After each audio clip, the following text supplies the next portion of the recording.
All right, thanks so much, everybody, for being here. This is non-bank financial intermediation. Maybe just a few words about the session. We really wanted to think about how when we're moving away from just traditional banking system providing intermediation, how there can be new forms of intermediation. Like we will have a paper on stable coins. We'll talk about capital markets in Europe, and then we'll end with one on loan funds. How in this world, monetary policy or financial stability can sort of materialize in similar but also different ways. So we have a bit of a mix, but they all come together and relate to the idea that we have these new types of intermediaries providing services that traditionally have been provided by the banking system. Right. So without further ado, we'll start with Sharon. And so Sharon will be our first presenter. Presenters will have 20 minutes, and then discussants will have 12 minutes. I'll give you a 5-minute card and a 1-minute card. And then we'll have time for questions and answers. All right. We have to pull the secret thing over. Yeah. We'll leave one share. Thanks. Pull them around the corner. Welcome to whatever. So there's one staple there. And we can all move one step. And there is a microphone that I think it's great if presenters and discussants, if you can either clip it on or hold for Zoom participants. And then we'll also have a quick thing. All right. Yeah. Right. This is going. Thank you so much for the conference organizers for selecting our paper. My name is Sharon Ross, and I'm very excited to be presenting my paper called Making Money. This paper is joint work with Gorton and Sharon Ross. So this paper is about how private agents make money.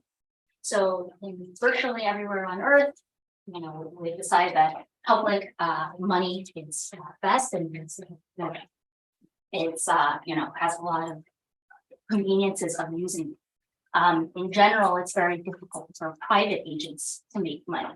So this paper is going to be about the latest form of the attempt to have private circulating money.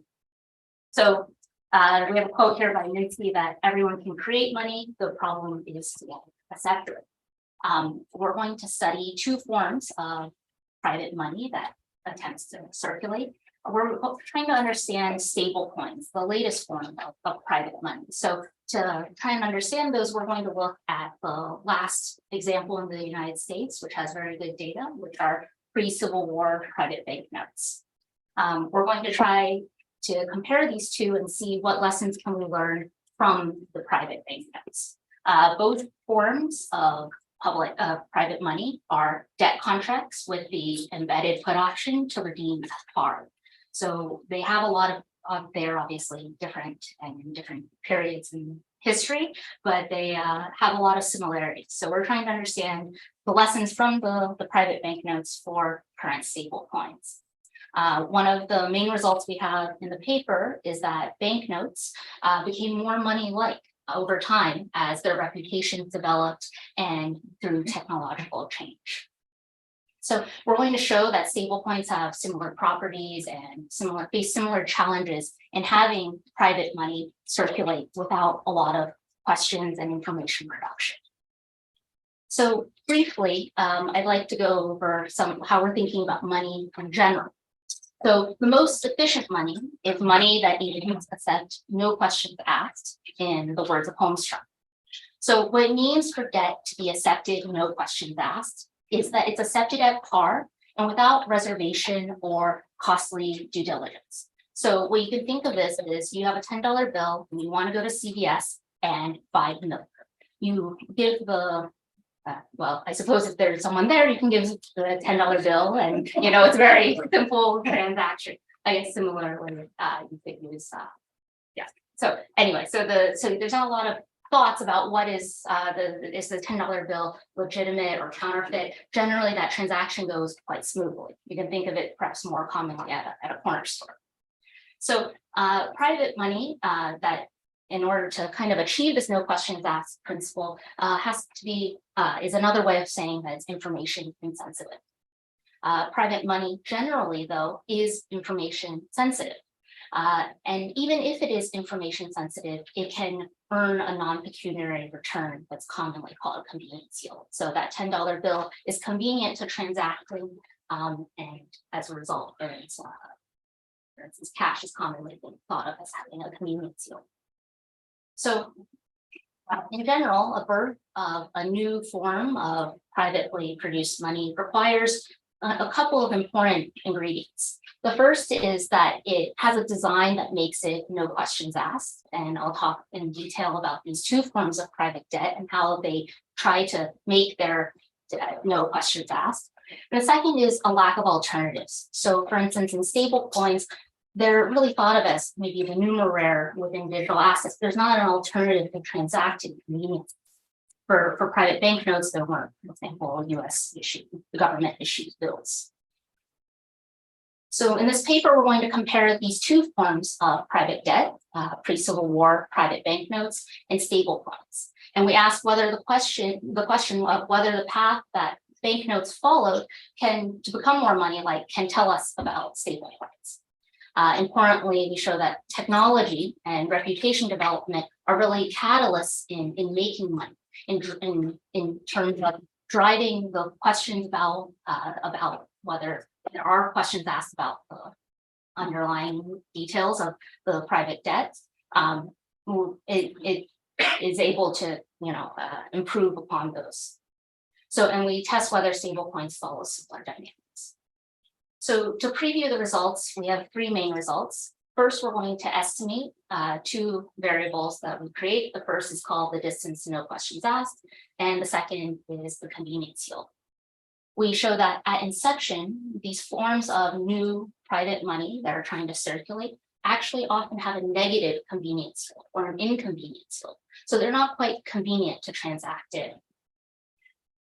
We show that there's a negative relationship between these two variables. So as a form of new money becomes closer to achieving no questions asked, the convenience yield increases. And third, we show what's really driving that distance to no questions asked variable down and the convenience yield up are technological change and reputation development. So in the paper, there's a model that's based on Gary's 1999 paper. The intuition is that banks are located at various distances from the agent's home, and they issue debt that's called banknotes. These banknotes, you can think of them as a perpetual zero coupon bond with an embedded put option to redeem at par. So what this means is these banknotes were circulating, and if the value of that banknote became too low, what you can do is you can take that banknote back to the issuing bank and redeem it at par into specie or gold. So if we think of a banknote or a stable coin as a perpetual zero coupon bond with an embedded put option to redeem at par, we're going to use standard option pricing to price these forms of private debt. So the main takeaway from the model is that we then price this debt using a standard option pricing method. And second of all, we show that in the model that there's going to be this negative relationship between these two variables. The first being the convenience yield, and the second, a variable that we're going to call the distance to no questions asked. So to tell you a little bit more about this variable that we have in mind to capture the distance to no questions asked, how far away from moneyness these forms of private debt are. This we're going to call, and you can see D in the following slides. This is a land variable that reflects all of the cumulative frictions of using something as money. So when this D is equal to 0, that means there are no frictions to redeem at face value. So that means it's no questions asked. D is a continuous variable, so there are many, it can equal 0 or many values past them. So we're going to estimate this distance to no questions asked variable using Black-Scholes. So we price these forms of debt as a put option, and we're going, since we have the pricing, we're going to back out the time to maturity.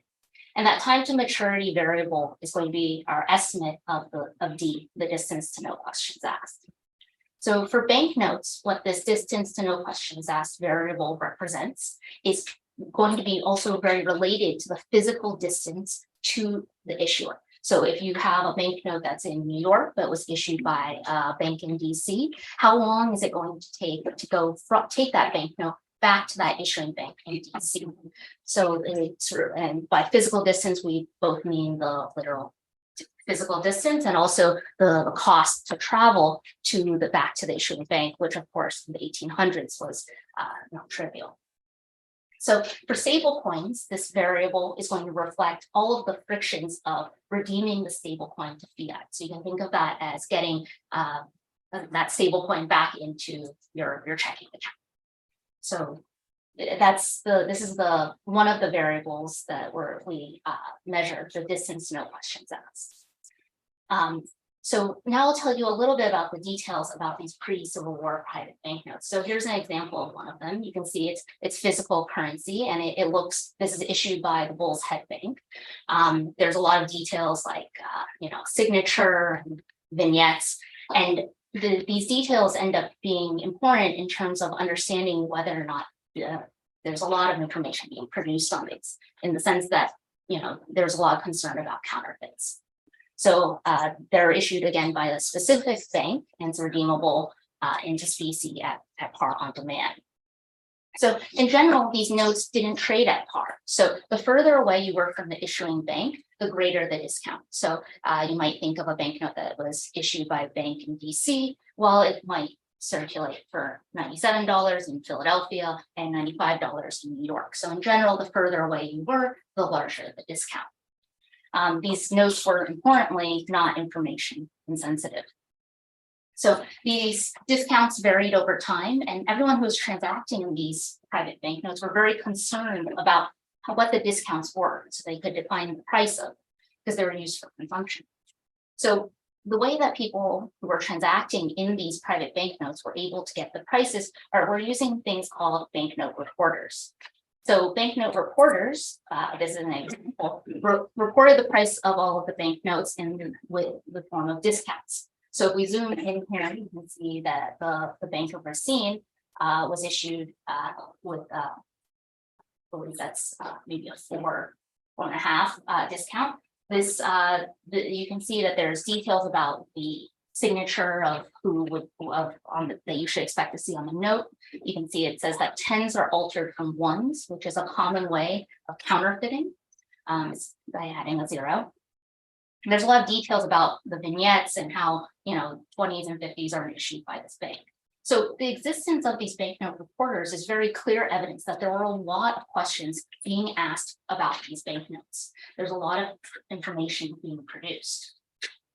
So we're going to estimate, as I mentioned, the distance no questions asked using the time to maturity from Black-Scholes. So if you squint, this looks like the standard Black-Scholes equation, and we're making some assumptions about the volatility of asset growth over the previous year, the total assets of the bank as the market value of equity and debt, and we set the bank at $1 at 1. So what we do is we iterate through different values of time to maturity to most closely solve this, and we get the distance to no questions asked variable, which I've plotted here.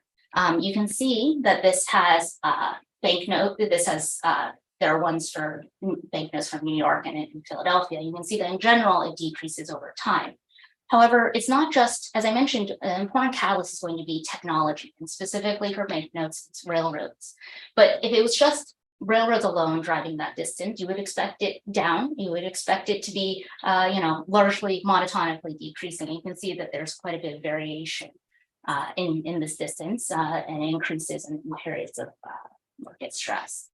So the other measure is going to be called, we call it the convenience yield. We're comparing a benchmark yield to a money-like debt yield, where the money-like debt yield is calculated using the discounts from those banknotes, banknote reporters. And this is the convenience yield, the benchmark yield, or you can think of it as if there was AAA corporate debt. So you can see that in the beginning, this convenience yield is negative. but over time, it is quite positive, reflecting the fact that over time, these banknotes were pretty successful at being used as money.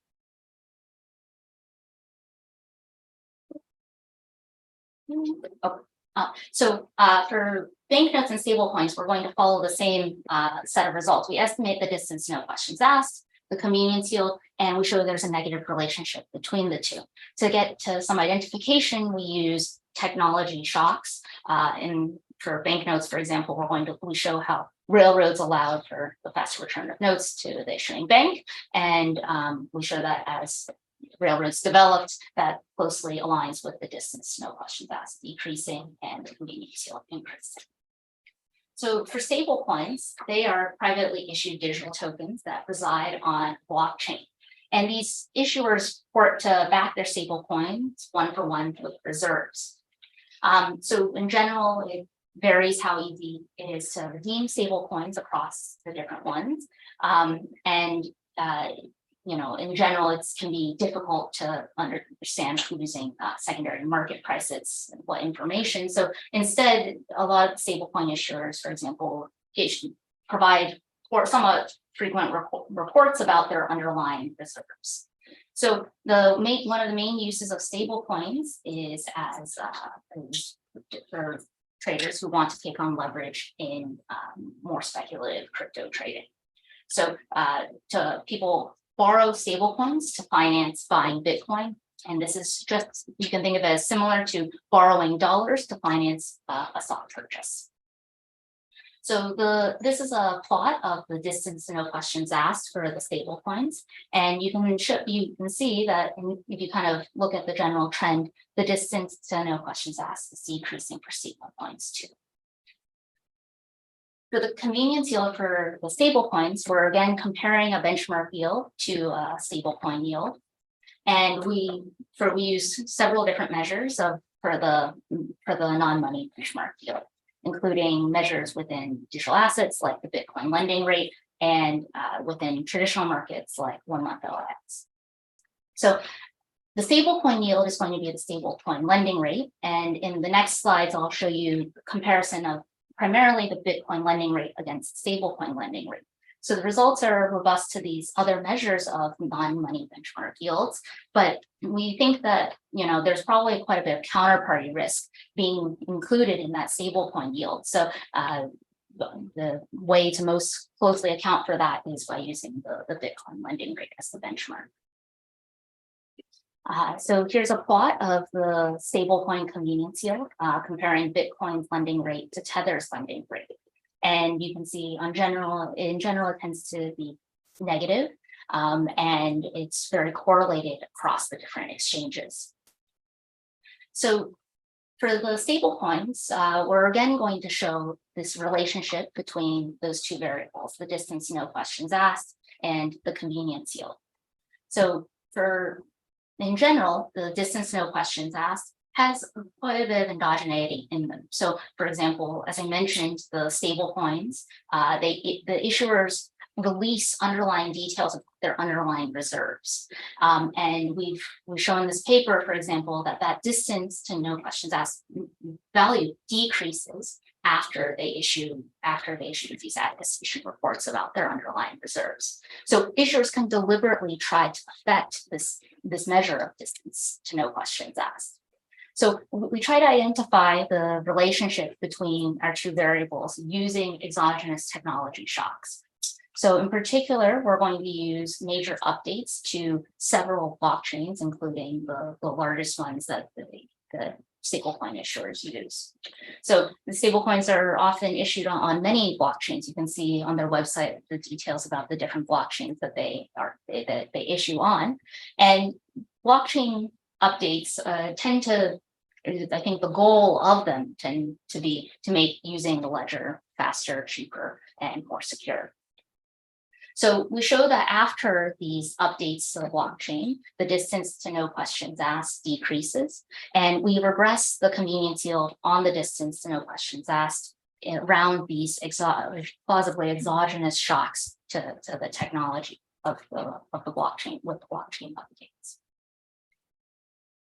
So with that, I think I'm very close to out of time, so I'll conclude. So this paper is about how private agents try to make circulating money, and particularly about a lot of the challenges that private issuers face. We show that technological improvements allowed for privately produced pre-Civil War banknotes to develop a positive convenience yield. So it started off as viewed as inconvenient and over time was able to evolve. So even though there's been technological change for the stable coins in the sense that there's been blockchain developments, they still have a negative convenience yield currently.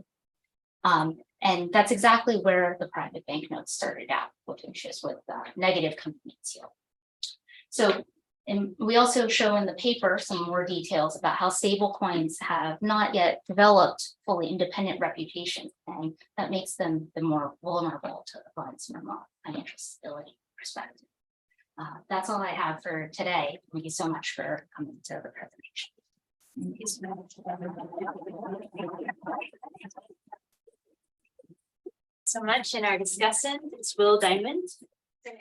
Thank you so much for inviting me to discuss this very interesting paper. I haven't written any crypto papers yet, but I love reading about it. So this is a topic I have lots of thoughts on and really had a lot of fun with. And this paper studies empirically both 19th century banknotes and modern stablecoins, where the common feature between them is these are the two types of money we've had in the US, which are privately issued and circulated in a secondary market. I think one common reason why we have them in both cases is because the government didn't issue such money. There were like gold coins in the 19th century, but they were a hassle to use. So in many ways, at least to me, the sort of analogy between them is not that secondarily circulating private money is great, but that when the first best doesn't exist, this is the sort of second best solution that steps in to fill the gap. There's maybe demand to transact on blockchains, and subject to that, there's no dollar bill on the blockchain. So you do the second best of using a stable coin, even though you might prefer to have a token called a dollar in the first place. And these are both privately denominated secondary market transactions. And unlike government money, there's some private agent whose balance sheet needs to sit there to maintain the peg. So if Terra Luna is doing crazy speculative things, eventually the peg breaks. Similarly, there were banks that would fail in the 19th century sometimes. And the broad message of the paper is that only assets with a credible peg can earn a convenience yield. You need good characteristics of being a money-like asset to start functioning like money. And this is something that developed in the 19th century and might or might not develop for stable coins. So we start in the 19th century with secondary market prices of Philadelphia banknotes. So I'm happy to see Philly in the center because that's where I live. So maybe back in the day, that was just as important as New York, even though I'm here now. And the data allows you to look at locally issued banks having stuff those trades roughly at par, and distant banks where you think, well, if a Boston banknote is ending up here in Philadelphia, that's probably because it's worthless and the Boston people understand to send it away. So the equilibrium price has an adverse selection discount. They use this option pricing model to infer, I'm putting in quotes, maturity, because it stands for both literally the time of getting to the bank to redeem plus a bunch of financial frictions, as their metric for how good or bad a banknote is as a form of money. So if you trade at a discount, you're bad money, and therefore it looks like if you were to go to the bank and redeem it, it is costly for you to do so. So these discounts spike during crises. There's a downward trend over time. These gray bars are recessions. This is kind of like convenience yields get really big when the banking system is in trouble right now. This is sort of the opposite, where you actually start to be afraid that this is terrible money. So the inconvenience yield spikes, which maybe means flight to quality for the true convenient asset, which then would be gold coins or something. But broadly, you see this business cycle dynamic, as well as this downward trend of, as people learn that some banks actually aren't going to blow up, they start to get better and better convenience yields. There's some determinants of this. The more costly it is to travel, either in dollar terms, in terms of like train costs or days, the worse the discount is. Older banks are more reliable. Crises increase convenience yield. So it broadly seems if you stick around for a while and it's cheap to redeem because it's not a long geographical distance, people understand, yeah, there probably is gold backing this, and therefore it trades close to the peg and therefore earns a good convenience yield.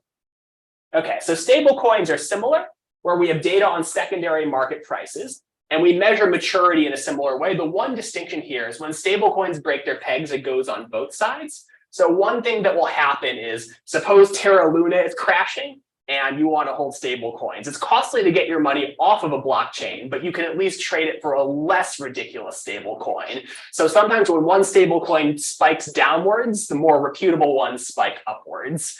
So to compute their maturity, whenever the price is above 1, they replace it by 1 over the price. So it's not a measure necessarily of, do I think this is only worth 90 cents on the dollar, but it's more like a microstructure-ish measure of like how good are they at maintaining the peg. So then they get data from crypto exchanges, which will lend against these to get an implied convenience yield measure. So they labeled them exchanges 1, 2, 3, I guess, because I'm not on the paper, I would assume this is Binance, FTX, Kraken, Coinbase, these sort of large exchanges you've probably heard of, some of which we've learned might have some counterparty risk from historical experience. And that may or may not be reflected in the rates. So the crypto pegs are stronger for older, larger coins. And that's measured in terms of this distance measure. So that's how well does the peg set at 1. And then separately, there's this measure of the convenience yield. For the 19th century, those were connected to each other. Here we have separate data on, is the peg sitting at $1 versus are we earning interest or not? And the empirically interesting thing is they seem to be related to each other. Another thing is when Bitcoin crashes, that harms the peg. So it's not maybe a macro asset yet, but within crypto, when people decide that why did I spend $1 million on the monkey picture and don't like their monkey picture anymore, you see that in stablecoin prices as well. Okay, so here's the empirics here. Time trend shows up, age. So older stable coins seem to be more reliable. When Bitcoin is volatile, the pegs get worse. If we trade in a coin a lot, it's more reliable. So Tether, USDC, the big ones you probably heard of, maybe there's some sort of microstructure friction around them, but we don't think that they're 50% chance of blowing up tomorrow, whereas Terra, probably even beforehand, some people understood that this was kind of a speculative Ponzi scheme. Okay, here are some time series. We have using these interest rates to get an implied convenience yield. Inconvenient, spiking during crisis periods, maybe an upward trend sometimes, but then we've got crypto winter here where people decide they don't like their monkey pictures anymore and it crashes again. And we see broad co-movement, at least when we have data from multiple exchanges of their implied interest rates.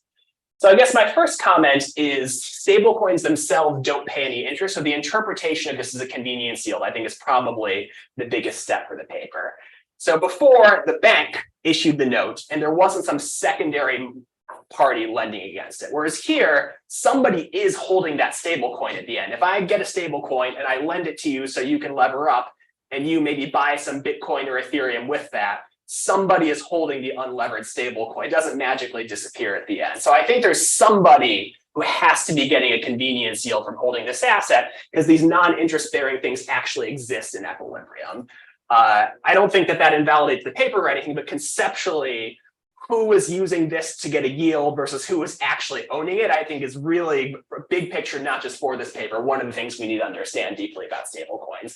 Part of why they don't pay interest is to avoid Gary Gensler. It's not a security if there's no profit, hopefully. And legal risk is one of the big things here. So Gorton, another Gary, has this narrow bank thing where he tried to pay high interest and the Fed never denied it, but let the application disappear in the process. Stable coins are quite similar in this regard. But broadly thinking about what is and isn't sort of a fair market rate in secondary transactions, I think is important here. The one exception is Terra, the crazy Ponzi scheme. They subsidized a lending rate through their own protocol there. So nobody actually wanted to hold Terra. They just wanted to get in on the 20% yield. For the others, I think this is probably point number one of conceptually, what does it actually mean to have a stablecoin convenience yield when there's a secondary market going on? A second thing is I want to think about on versus off-chain lending rates. So because FTX can blow up, we think that there is some counterparty risk. And if one of those exchanges is FTX, I'm not sure the CME, which is like an honest, regulated institution of the regular sort, necessarily has the same amount. So one thing I might propose is using actual DeFi protocols. So because they publish their code and you can read it, I think the amount of counterparty risk is much lower for these things called Abide, Compound, and Euler, which are basically margin loans on chain with algorithms that liquidate you when you get to sort of 85% leverage or so. And these, I think, tend to be lower than exchange ones because the counterparty risk is so much lower. This data exists. There's this website, ration.csb.com. It's not super expensive, but I think for like $100, you can get a subscription here and compare the on versus off-chain lending rates. And broadly speaking, my take on crypto is the stuff which is truly using the blockchain is much less likely to blow up than the sketchy exchange hiding in the Bahamas in the first place. And here's some recent data there. And at least right now, if I use the current day's AVE lending rates, I think it does look like there's positive convenience yield for a lot of crypto assets. And I think what's happened is just we've had this tightening cycle in the Fed. And it's not that I necessarily want to interpret this as a convenience yield, but the markets are kind of segmented to some degree. We don't see strong pass-through of monetary shocks to at least the on-chain rates that I've seen. So at least some thought about what isn't counterparty risk, what isn't a convenience yield, and how do we want to compare to the Fed funds rate or not? I think are sort of some conceptual issues, not just for this paper, but broadly for interpreting stablecoins we need to think about. Another thing is sort of how the market structure works. So if I think about what I would call, quote unquote, the most legitimate stablecoin, it would be DAI issued by MakerDAO. Purely on-chain, they hold on-chain assets, they have code saying, here's how our conservative leverage. The problem that they ran into is they were breaking their peg on the wrong side. It's just like, if you're honest in this industry, you can't say at $1, it's worth $1.05 because everybody isn't so honest. And basically what they ended up doing is buying other stable coins on the asset side of their balance sheet. So this idea of some things circulate and others don't, if the government's not going to step in with $1, it might be that one stable coin becomes like the dollar and the others become like bank accounts. And therefore, I think the sort of market structure here makes it a little bit in tension with the literal interpretation of the 19th century, because the honest ones had this issue of just where am I going to put my assets on chain? The last thing I think might be really interesting to look at is price dispersion across blockchains. So in principle, you can process all this data. It might be some work, but blockchain transactions are public. And an Ethereum stablecoin versus a Solana stablecoin versus a Tron stablecoin, it might be the same issuers, but for microstructure reasons, the relative price movements between these, I think, could be very different. And a lot of that will have to do with some of these are safe but high transactions costs, and some of these chains are a little bit riskier but lower transactions costs. And looking into the dispersion between these, I think there might be a lot more information. The last thing I want to mention is that there's some mechanisms to on-chain trade coins directly for each other. So it's hard potentially, I guess Yiming has a paper on this, to redeem directly from the issuer of the stablecoin. But there's this thing called, I think Curve is the name, where they have what they call liquidity pools, where on the blockchain, you put both stablecoins down, you get compensated for being a market maker, and that allows you to exchange them with each other. And I think because of this, I would compare blockchains not to sort of new railroad lines in the 19th century analogy, but kind of like new cities more, because within each blockchain, you can transact coins for other coins relatively easily. It's just crossing between chains that's the hard part. And the last thing about this is on versus off-chain price discovery is really important here. Anecdotally, I've heard from people who do crypto market making that transactions costs on Binance are like 0. So the price discovery occurs there, and then on-chain stuff kind of follows it. So trying to think about like what is the quote unquote real price of this asset is a little bit less clear than when there's a single exchange where everything occurs. So just to conclude, this paper compared 19th century banknotes to modern stablecoins. We see broadly similar determinants of the quality of their pegs. Older, larger, more reputable things start to get better pegs and earn bigger convenience yields. And then there's a lot of broad questions about what this means going forward. Are we always going to have secondary markets circulating private money, or will there be like an on-chain CBDC or something? And I think because of that, there's lots of big picture questions for this literature going forward. Like the market structure, I think here is a lot more in flux than many things we study in finance, and there'll be lots to work on going forward.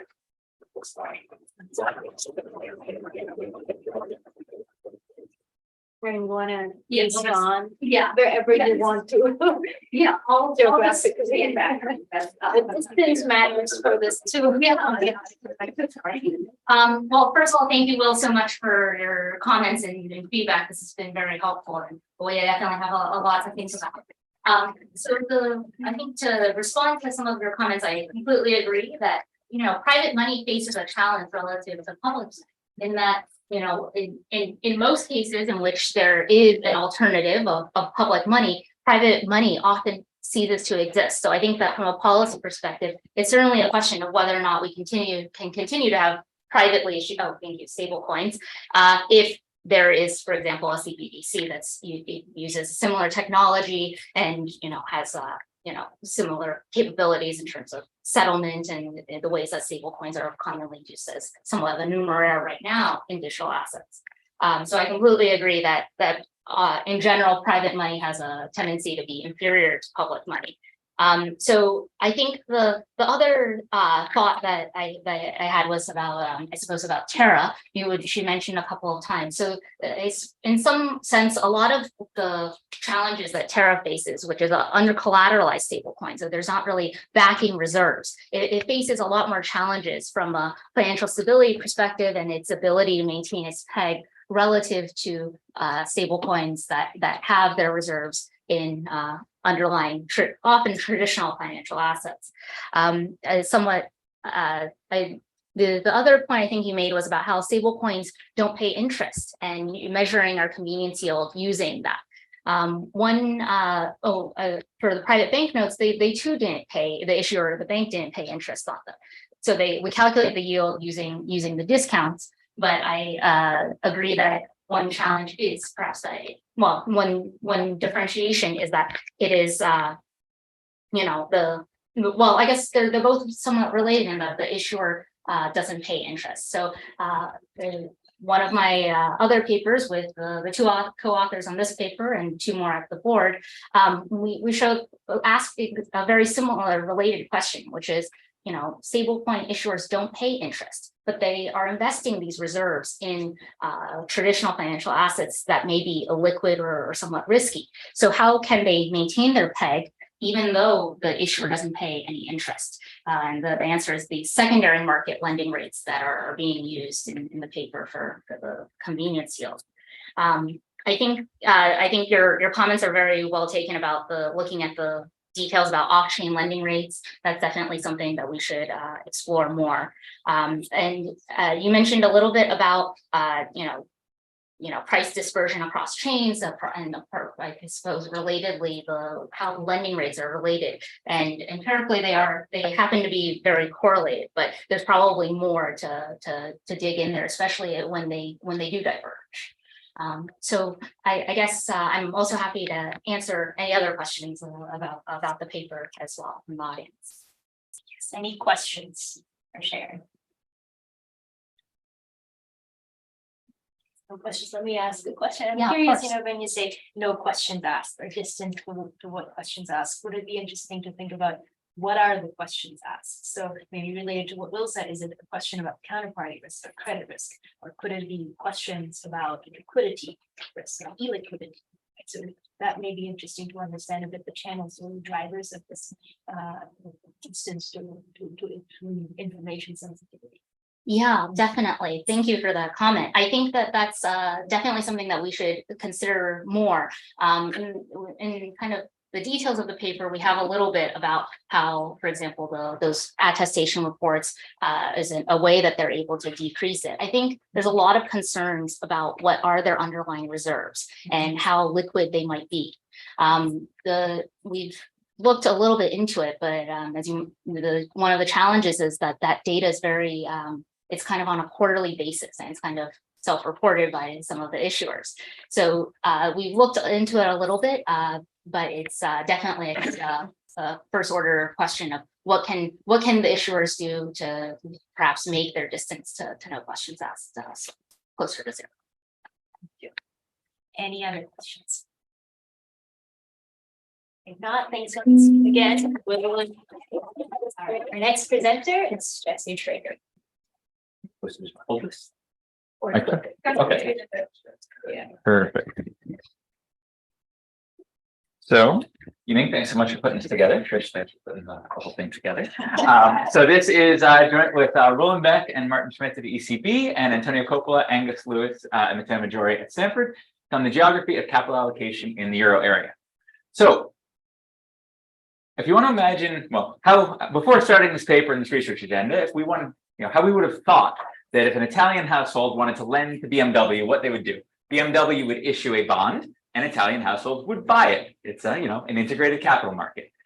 Somehow, when you actually look in the data, you see very little of this type of flow of just Italian households buying bonds issued by BMW in Germany. However, that is not to say that Italian households and pensions and other Italian investors don't lend to BMW, because BMW has a financing subsidiary, BMW Finance in the Netherlands, that exists to issue bonds. Italian households buy these bonds issued in the Netherlands. The problem is when Italian households buy these bonds, it is recorded as Italy lending to the Netherlands. Now, this is further complicated because Italian households don't necessarily buy these bonds directly.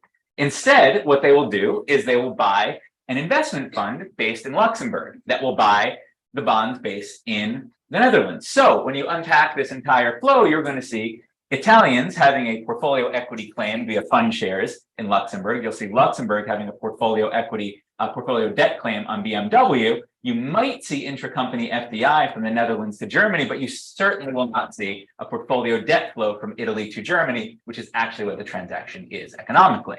This is further complicated because these investment funds in Luxembourg don't only sell their shares to Europeans. And instead, the rest of the world may be investing in these shares and buying all of this stuff. And so why do we care about all of this? Well, I should say, I'm going to use the term to describe the Netherlands, Luxembourg, and Ireland as onshore offshore financial centers, OOFCs. And the reason is they act as offshore financial centers within the euro area. And so what is the kind of problem with this? Well, in the wake of the European sovereign debt crisis, where the big policy question was who owns all the Greek bonds, the European Central Bank undertook this really ambitious project to create something called the security holding statistics, where we're going to know at the country sector level who owns every single security in the world if you're a European investor. Problem is, what you see in reality is just trillions of dollars flowing into and out of Luxembourg, Ireland, and the Netherlands. Well, what we really want to know is the economic exposures. And so right now, it is not possible to assess cross-border holdings in the euro area without addressing these issues. And so to give you a sense, Luxembourg and Irish funds manage 40% of cross-border equity and bond holdings in the euro area. So Luxembourg and Ireland fund assets are $7.5 trillion, $2 trillion for Germany, 240 billion for Italy. So huge. For security issuance, 33% of cross-border corporate bond holdings in the euro area goes to these OOFCs. And then 43% of these fund shares have unknown owners in international statistics. And so this paper is going to try to basically figure out what's going on. And so takeaways, it's going to be increasingly hard to see true exposures in the data. So here's kind of a striking example. Italy's ownership of foreign bonds and equities is understated by $520 billion. If you just look at the Italian statistics of how many stocks and bonds they own around the world. And it's going to, once you basically look through the role of these OOFCs, it's going to change the geography of euro area capital allocation. So effectively, euro area known positions are going to be 50% of what Luxembourg and Ireland own. What the rest of the world, what is not accounted for by Europe, that Luxembourg and Ireland own, is much more globally diversified. And so if that's not European, and I'm going to come back to why we do not necessarily think it's European, the euro area gross external position, when you get rid of the stuff owned by Luxembourg and Ireland that Europeans don't own indirectly, what you're going to see is that Europe as a whole invests much less abroad, and it's actually much more heavily tilted towards Europe. Part of the paper we're working on the most right now, and I'm excited to show you some new data on, is we just got new administrative data from Luxembourg and Ireland. We can actually show that much of the missing wealth and the ownership of these funds in Luxembourg and Ireland is accounted for by the UK. So I'm going to end up saying that what we need to do next is answer what is the UK doing with $2 trillion of stuff. I'm going to come back to that. So once you look through, yeah, I'm looking at you for that. Once we go, once we actually look through all these OOFCs and we can actually use the security holding statistics as a way to measure bilateral positions, we can then say, well, what do we find? And so I'm going to show you a few new facts. First, there's going to be this north-south asymmetry, the extent of just basically the North does not really lend to Southern Europe in the way that Southern Europe even lends to each other. But let me jump into how we actually do this. So methodologically, we're going to have to unwind all holdings intermediated through OOFCs. So the core of this data set, European security holding statistics. So this is each euro area country's security holdings, ISIN by ISIN, including fund shares in Luxembourg and Ireland. This is what underlies the euro area balance of payments. What does this data set not have that we have to bring in? We can see which fund in Luxembourg and Ireland an Italian pension or an Italian household owns, but SHS doesn't have what securities the fund actually has. So we bring in commercial data from Morningstar and Lipper, which has, hey, what does every single fund actually own? We merge the two together. We can look through, and we can basically reascribe this indirect ownership. And so you can see here, Italian households invest in Fund A in Luxembourg. That will own securities 2 and 3. We'll basically just map ownership of these two securities back to the Italian households. Then there's a second part. These securities could be, basically resident in the Netherlands, but their ultimate parent may be in Germany or France. The second part, we're going to use an aggregation algorithm that we used in our previous work that basically matches every single security to, the ultimate parent, the nationality. And so we're basically going to do this 2-step together to look through the entire intermediation chain. So let me give you a sense of what comes out of this. Right now we're basically in the process of putting together experimental statistics. So our goal is to put out, a much expanded version of this table for every single country in the Euro area with every single counterparty country quarterly going forward. Let me show you what's in here. CPIS, so this is total portfolio holdings of Italy, so the sum of stocks and bonds. Here in CPIS, the official data of Italy says Italy owns $123 billion of French assets. If all you do is say, let's actually, move stuff that's resident in tax havens, but is actually, or OFCs, but it's actually issued by a French company, that would go up to 137 billion. Okay, that would be the first adjustment. We could also say, let's not do this residency to nationality adjustment at the security level. Let's just look through the funds that Italians own and see how much indirect exposure they have to France. Well, that takes you from 123 to 166. When you do both simultaneously, you say, hey, Italy actually owns $179 billion of French assets. Going from here to here increases Italy's exposure to France by 45%, Germany 74%, Greece 80%, Spain 24%. Now, this also makes a huge difference for outside the Euro area. So in the case of China, just doing the residency to nationality at the security level will move you from 1.8 billion to 4.2 billion. This is because China issues a lot of securities in tax havens, in particular the Cayman Islands. If you only unwind the funds, if you basically look through Italian ownerships of funds, you say, Italy actually owns $6.6 billion of euros of Chinese assets, not 1.8. When you do both simultaneously, you go all the way up to 18.5. Now, how could doing both simultaneously actually be more than just the sum? The reason is Italians own a bunch of funds that invest in Chinese companies that issue in tax havens. And so, in fact, Italy is 10 times as exposed to China as you would see in official statistics. Now, you see here, all these numbers are going up. What numbers are going down? If you look at the official data, how much Italy records as owning in Ireland, Netherlands, and Luxembourg, as well as like the Caymans and Bermuda is going to fall. So we're going to be moving money from one point to another. And so we're going to have this country by country, quarter by quarter. But it's also going to matter tremendously for when you aggregate the Euro area as a whole and ask, what does Europe own around the world? And so this is going to be looking at the composition of ownership of funds based in Luxembourg, Ireland, and Germany. So if you start with Germany, you can see that basically 90-something% of all German funds are owned by Germans. When you look at Ireland, you can actually see that we can only see around $500 billion of the $3 trillion are owned by Euro area investors. The rest of the world, which to be clear is a residual, it's what we don't see Europe declaring as owning, it's going to account for the vast majority of the ownership of Luxembourg and Irish funds. And now it's not the case that what we actually see Europe buying through these Luxembourg and Irish funds is the same as the stuff that the rest of the world owns or this residual owns. We see huge selection. So if you look in Germany, you only see when German investors by German funds, around a third of what they buy goes outside of the Euro area to the rest of the world. When the rest of the world buys Irish securities, around 90% of what they buy is actually going to the rest of the world. Very little stays within Europe. In Luxembourg, you can see the same pattern.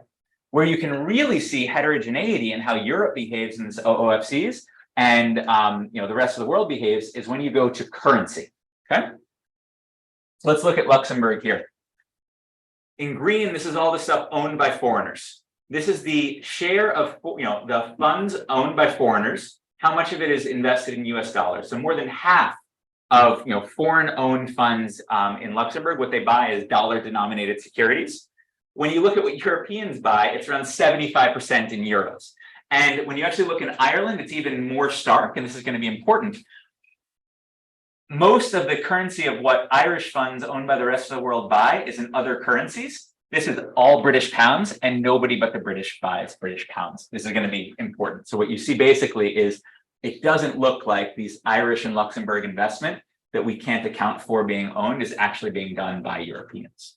So that brings us to the important question of all of this stuff that I'm calling the rest of the world here. Who are these people that we don't see in the official statistics of Europe? Oh, sorry, one more slide before that. When you assume that this stuff in the rest of the world is actually not Europeans, let me give you a sense of just how much a difference that makes for adjusting Europe's external balance sheet. If you were to say how much rest of the world, non-European equities does Europe own, the official statistics would be $2 trillion too high. How much do they own of rest of the world bonds? Be $2.3 trillion too high. The funds in Luxembourg and Ireland that Europeans do not report owning own more than half of all non-euro denominated assets owned by the euro area. So this is a huge adjustment to the currency composition of Europe's external position. And now to my previous segue, who are these investors? So we just received new administrative data on the immediate owners of fund shares in Luxembourg and Ireland. And the largest owner in both cases is Great Britain. And so in the case of Ireland, you see on an immediate counterparty basis, $1.5 trillion of Irish mutual funds are owned by the British. In Luxembourg, it is 600 billion. So together, the British own 2.1 trillion of this on an immediate basis. Why do we care about this? So there's this well-known discrepancy. The country's declared holdings in Luxembourg and Ireland fund shares are far below Luxembourg and Ireland declared liabilities. So there's a difference of $3 trillion. And so this really important paper by Gabriele Zuckerman argues that this might be coming from hidden wealth in Switzerland, because effectively there's missing custodial data. So Luxembourg and Ireland are going to know if it's a foreigner buying the shares on an immediate counterparty basis. So they just know if the immediate buying entity is outside of their own country. But the way you're supposed to report international statistics is the residency of the owner. And so if what you have is a Swiss bank buying these funds on behalf of a non-resident, but the country where they're based doesn't know that their households own the stuff through Switzerland, well, then they're not going to report it either. And you can have $3 trillion of missing wealth. What we show is that the largest non-euro area counterparty for Ireland and Luxembourg is Great Britain. It's not the major tax havens like Switzerland and countries around the world. And in the paper, these British held funds are actually much closer to the British portfolio. So when you actually turn to a discrepancy, we can actually look at, this is the immediate counterparty basis in red that I already showed you. In gray is how much each country declares owning in their official statistics. And to be clear, this is CPIS, so it's the sum of equity and fund shares. This is an overestimate of how much countries would declare. Britain is missing around, a little bit more than $1.5 trillion of that, $1.5 trillion of assets. Now, one thing we just learned is the UK is one of the only countries that does not even bother to survey households for their fund ownership. So one possibility is that a lot of this undeclared stuff is the UK effectively not even counting their fund shares. And when you look at CPIS, their declared bilateral positions are way under their IIP. So we don't really know exactly what's going on here. Now, I know this is cryptic, so let me do this in a bit of a picture to show you what we know and what we don't know. So the Zuckerman story, what we would have expected to find, his story was, you have a custodian in Switzerland that takes in money from Germany, Italy, France, and it invests in Luxembourg and Ireland. So if we get this custodial data from Ireland and Luxembourg, we should see a huge Swiss counterparty. That's not what we see. We see the UK. So what we actually see and what we know right now is we have these direct flows of the rest of the world and the European countries into Ireland and Luxembourg. But then we see the sum of UK custodial holdings and UK direct holdings in Ireland and Luxembourg. And here's what we don't know right now. Okay? We know that a lot of what the UK is buying in Ireland and Luxembourg is for the British. How do we know this? Well, if you remember the mini budget, the blow up over the pensions on these liability driven investment funds that own hundreds of billions of pounds of gilts, all of those are actually based in Ireland. So all of those LDIs that led to this pension mishap, we know they're owned by British pensions. So we know that a lot of this is direct. However, it's not going to be all of it. The open question here is the UK is buying a bunch of these funds, and we don't know if it's on behalf of European investors putting their money, so Germans intermediating their money through the UK, or Russians or Saudis or the rest of the world. We don't know who the UK is actually purchasing things on behalf of. We are very much trying to figure that out, but that's kind of the state of play right now. So that's kind of what we know. What can we actually use this for? So we've now, we've restated all of Europe's statistics. We're going to treat the unaccounted for as the rest of the world. What can we do with it? So first, it's going to change our understanding of home currency bias. So in particular, the euro area is going to be much more euro biased than official data suggests. Effectively, it looked like Europe had much less of a preference for investing abroad in its own currency than other countries like, Canada or the UK, let alone the US. That's primarily because a lot of the stuff that Europe was buying abroad in dollars was actually not European to start with. Okay. I think the other implication I do just want to click on quickly here, if I can, is how we understand these north-south asymmetries. And so in particular, we think that now you can use our data to effectively say, coming back to kind of the policy question that led to the creation of SHS, how much money has to effectively be transferred within the euro area in order to achieve risk sharing? In order to even begin to ask that question, you have to know how much of this risk sharing is being done through the market already. And so now we can actually say, how much is Italy losing if they own the CAPM, in the event of an Italian bonds losing 20%, what would be the transfer of everybody on the market versus in reality. And so we can actually calculate these counterfactual transfers. We're trying to do this at the sectoral level. We think this kind of opens up, kind of the range of kind of, fiscal union analysis that wasn't possible with aggregate data. Now, the other area we are working on a lot is everything I have shown you right now up to this point has been about how OOFCs and tax havens more broadly affect our measurement of global capital flows. But we have not done anything about how the existence of Luxembourg, Ireland, let alone the Caymans, changes the allocation of capital. Effectively, does the nature of which firm gets money change because of the existence of these offshore financial centers? And so what's great about this SHS data is we can now actually come close to looking at the allocative effects of issuing through these onshore offshore financial centers. So what we can do is we can simply say, let's measure at the security level what share of a bond or stock issued is owned by a country, is owned by domestic investors on a nationality basis, depending on whether or not it is issued in domestic markets or in Luxembourg and Ireland. And so here we can see that, unconditionally, with year and nationality fixed effects, if you issue in Luxembourg and Ireland, you get 48% less of a domestic share. So it's a way to tap international markets. Now you might worry, well, of course, there's selection into who can use these. Well, what's great about this microdata is you can do this within firm. You can say one firm, two bonds, same characteristics, one issued domestically, one issued in Luxembourg. How does the nature of who buys it change? We can see here that issuing in an offshore financial center reduces the domestic share of investors within firm with firm fixed effects 33%. But that's actually slightly, this is slightly too simple a story because it is not that it's the same effect for everybody. For Italy, when Italy issues in an offshore financial center in Luxembourg and Ireland, they have 70% lower domestic investors. Italy does this in order to tap international capital markets. Germany, it's gotten to be that there's effectively no change. And to be honest, we don't know why. Germany issues a ton through the Netherlands to be purchased back by its own households. So it looks like Southern European countries are using these centers to tap international capital markets. And to be blunt, I don't know why Germany is using it so much, but it does look like for many countries, it changes the nature of their investor base. And so with that, if I can find the clicker, I will conclude that. So what we've tried to do here is present a new view of capital allocation in the euro area because of this large role of the OOFCs, Luxembourg, Ireland, and the Netherlands. The new estimates allow for proper assessment of euro area country exposures. We resolve these intermediation chains through OOFCs with new data and methods. Takeaways, only 50% of the wealth has euro area holders. The rest of the wealth is much more globally diversified. Euro area gross external position is much smaller, inward euro focused.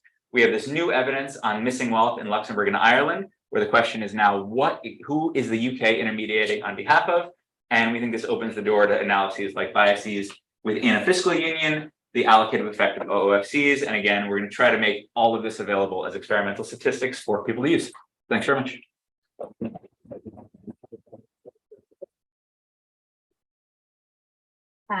That's it. It's Paul. Oh, yeah.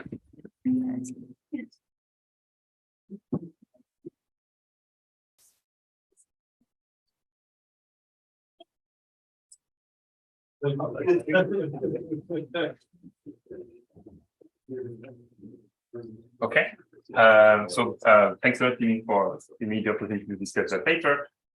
Full disclosure, this is a purely empirical paper, and I don't know how to run regression.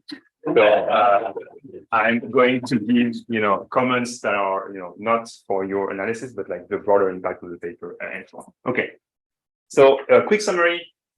We all know that any statistics in the euro area really is completely opaque.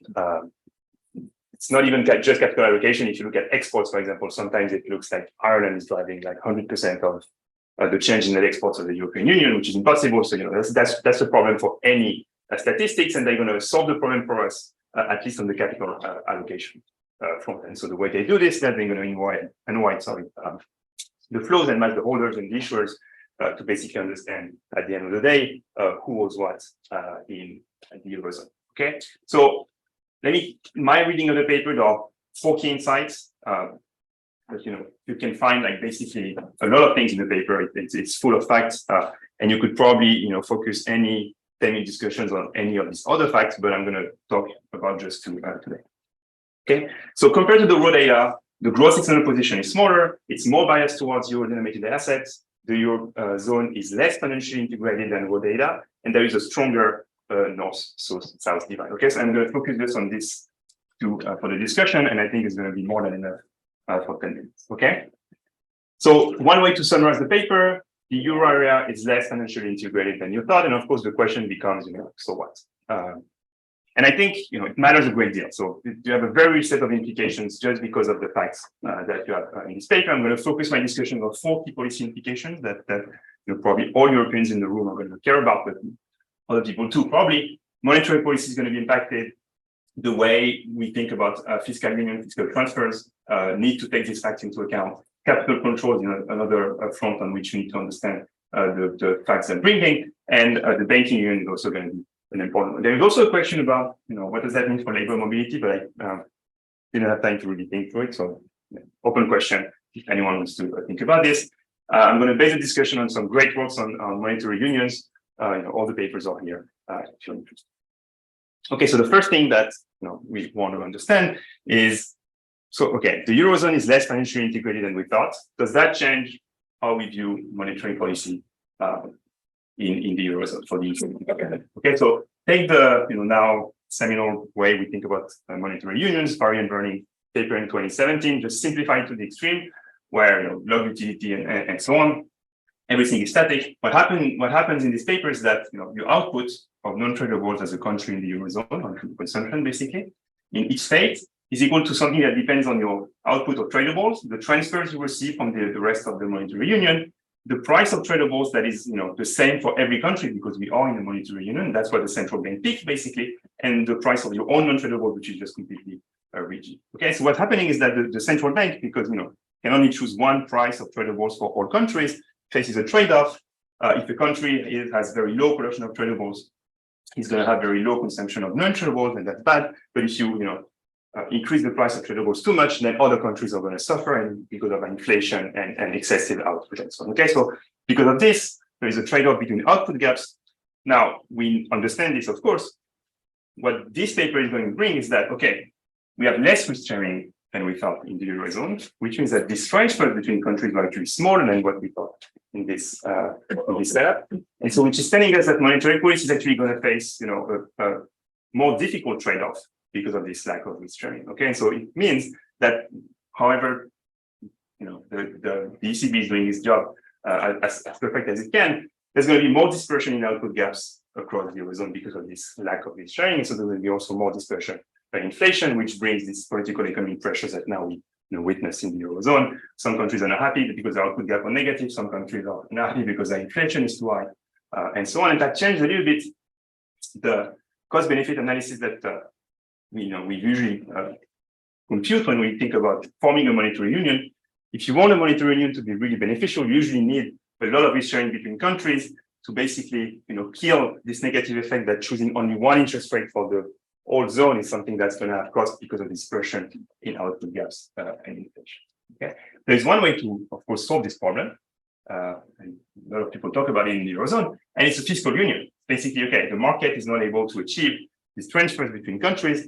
One way to do it is just for government to step in and do these transfers instead of the market. So if you do a fiscal union, you basically create a rule such that countries, are going to do fiscal transfers to each other to mimic risk-sharing agreements that the market can. So basically, this is telling us the risk-sharing is less present than we thought, and so there is a greater need for fiscal union than we previously thought. Okay, and you can just play around with risk-sharing conditions and show that these two things completely proportional.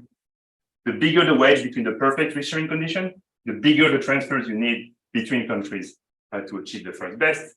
And so the bigger this wedge, the greater the need for fiscal union. I think that's another implication of the paper. Of course, you need contingent transfers between countries, and that's also something that's quite complicated. Okay, what about capital controls? So capital controls in the Eurozone, of course, are not completely accepted, they're even forbidden, I think.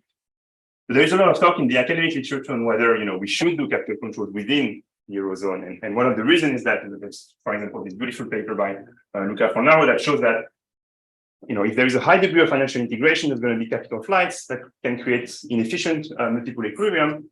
We might want to avoid that, and one way to do this is just to impose capital control. I think what this paper is actually saying is that this might be a concern, but maybe less a concern than we thought previously, because actually we don't have these huge flows between countries, right? And so we might want to focus more on the fiscal union side than the other. Another thing that I thought was maybe interesting, but I would like to hear your thought on this. It might be interesting to revisit one of the common narrative that we had in the Eurozone crisis, which is that there was huge capital inflows in the countries in the south of Europe that resulted in misallocation of resources, because usually these capital flows that come from outside or invested in the non-tradable sector, which is not the engine of growth in these countries, and that resulted in the housing boom, misallocation of capital, and basically productivity slowdown in countries like Spain and Italy. And so I'm wondering whether with your new estimates, this narrative is still as compelling as we thought it was before. Okay, any of that. Now, let me talk about the last implication, which is the banking union. So usually, why do we need a banking union?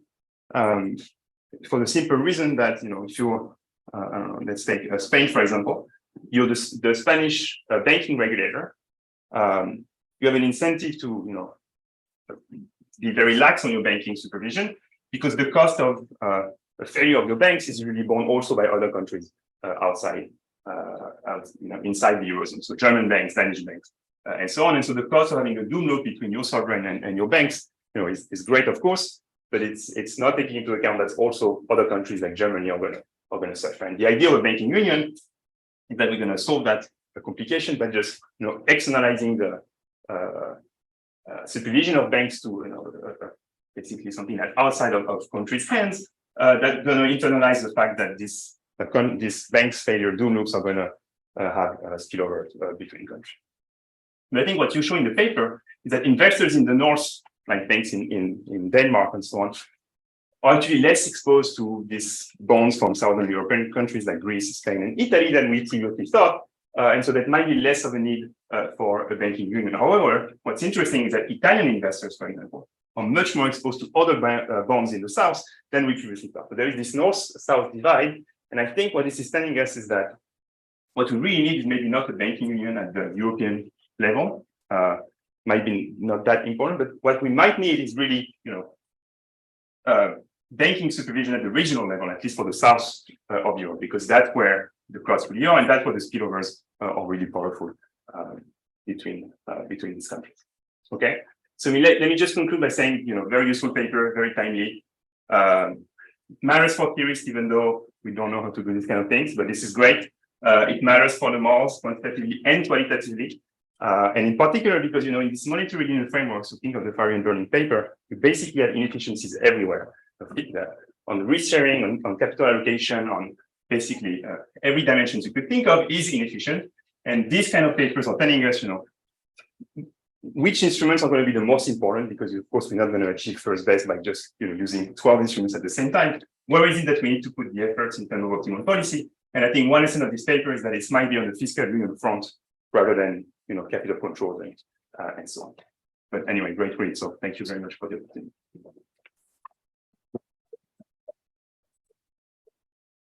Thanks so much, Paul. Does you want to respond? Sure. So first, thank you so much. That was a great discussion. I agree with everything you said. I guess one thing so I'm happy you said at the end, we don't necessarily know how to do this yet, because I do not know how to do this, but the kind of question that came up that is now answerable with the data that I was kind of thinking through is what you can actually look at is, for risk sharing, you could actually see, Germany investing in Italian sovereign bonds directly versus through funds intermediated in Luxembourg. So thinking of like Yining's work, there's reason to think like, mutual funds, particularly in global financial centers, might be flightier. We don't actually know, and we haven't looked in response to a negative shock.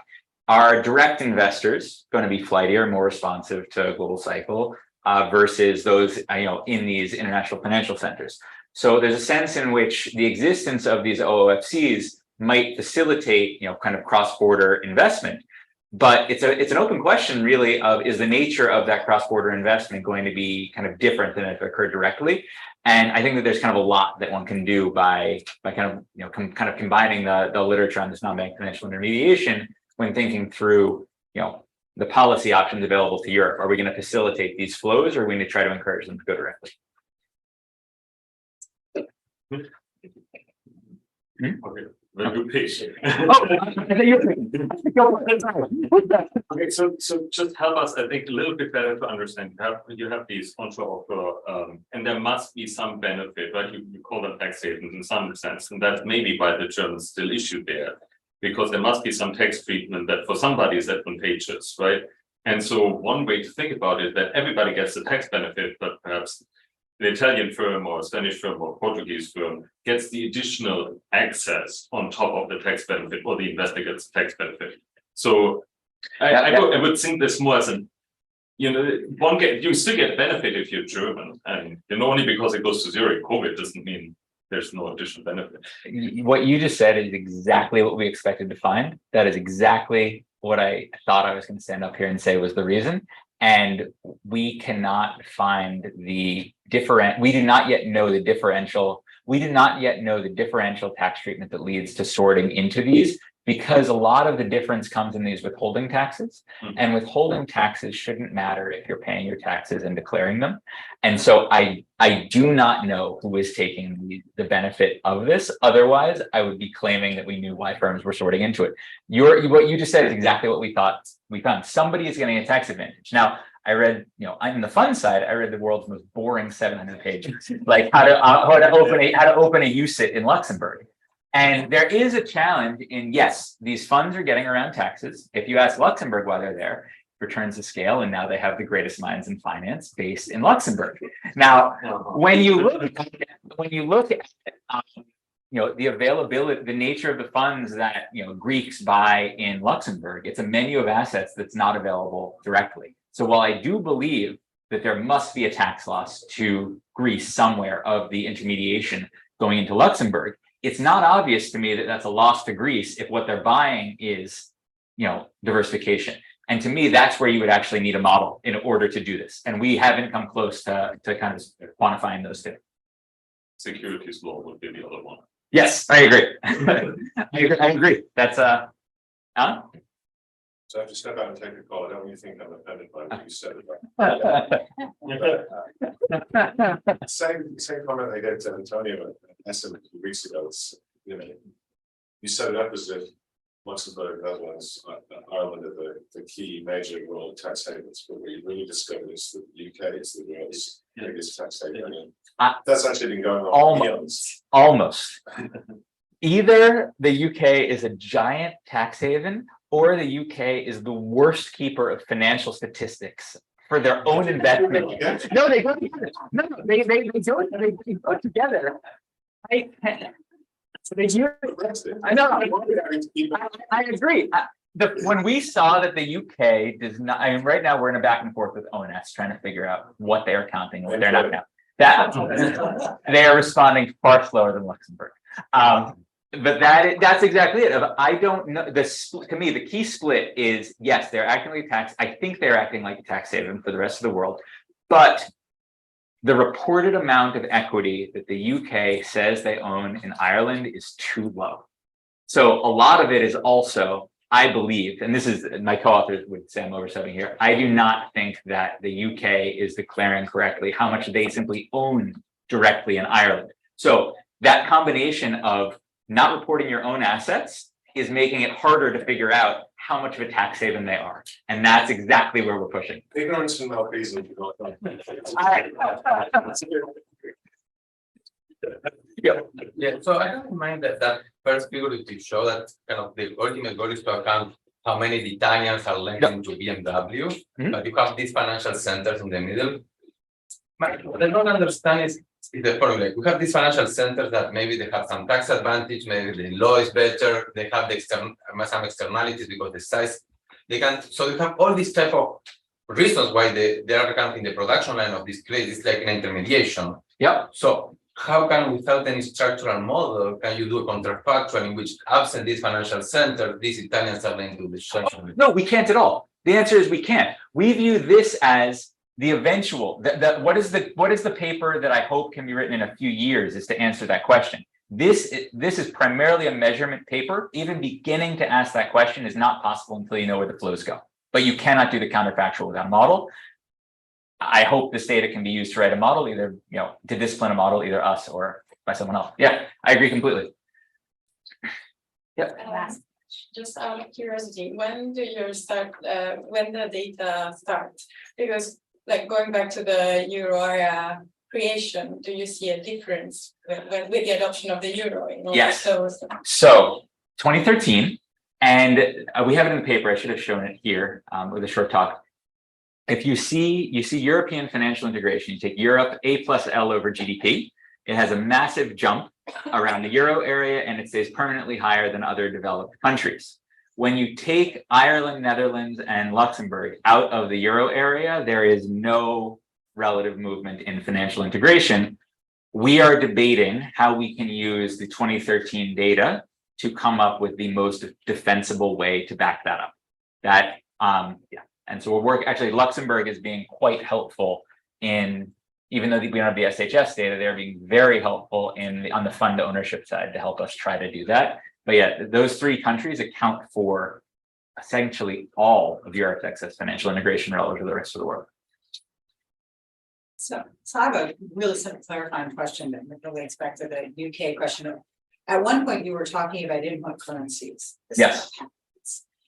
And you said, well, if it's all in pounds, then maybe it really is domestic investments in the UK that your investors in the UK that you're missing. But can you break out that huge column of stuff you don't understand in the UK by currency? So what we can do is we can say the currency No. So what we don't have, the UK will not give us what funds they own in Ireland. They will not give it. But we can say Irish investment is 39 in bonds, 39% denominated in, or 33% denominated in pounds. Europe's investment intermediated through Ireland is 5% pounds. So that residual is 40. And so what we don't have is the match of that 40 is the UK. When we sort fund by fund and read their marketing material and where they're registered for sale, all they're doing is trying to sell to British investors. But so I did not show you that today. And we're going to clear this, but you can. What's nice is you can actually take the SHS data and say, here are the funds in Ireland that have no declared European owners, and it is like the iShares gilt reporting currency pounds marketed for sale only Luxembourg, Ireland, UK, and so that's the sense in which we know, but we don't have it declared because the UK will never give us that bilateral data. Yeah, I don't even know if they have it. No, I mean, I was just curious because the tax haven story could be a tax haven story even if it is in pounds, but the amount of pounds just So Globally, investments? generally though, this is what a lot of the way we identify it is people surprisingly behave similarly investing through tax havens they do domestically. So what we always see is like home bias in tax havens. Even when Greece invests in Luxembourg, they buy a lot of Greek stuff and no one else does. And so that's the sense, it really is revealed preference. Assuming that the UK preferences are stable, we think that if we're seeing pounds, it's the British. That's the argument. Thanks. Thanks. Thanks so much. Okay, so good afternoon, everybody. Thank you for being here. So I want to start by thanking Yiming, Kairong, and Yao, and the conference organizers for accepting our paper in the program. It's a great pleasure. So this paper is joint work with my co-authors, Nicola, Cetorelli, and Joao Santos. The usual disclaimer applies. These are our own very personal views. They do not necessarily reflect the views of the New York Fed or the Federal Reserve System at large. So let me begin by setting the stage for this paper. Okay, so the paper is about monetary policy and debt mutual funds, and a very specific kind of debt fund. I will give you more detail in just one slide. The first question is, why do we care? So there are two reasons why we care about this. And the first reason is that over the last decade, debt mutual funds have grown tremendously.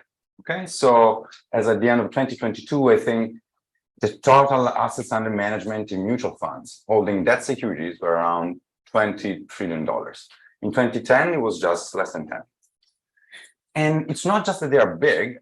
What we observed recently is that outflows from the industry, so aggregate outflows from the industry of debt mutual funds, can lead to severe price dislocations in secondary markets. And here we can think about March 2020 as a great example.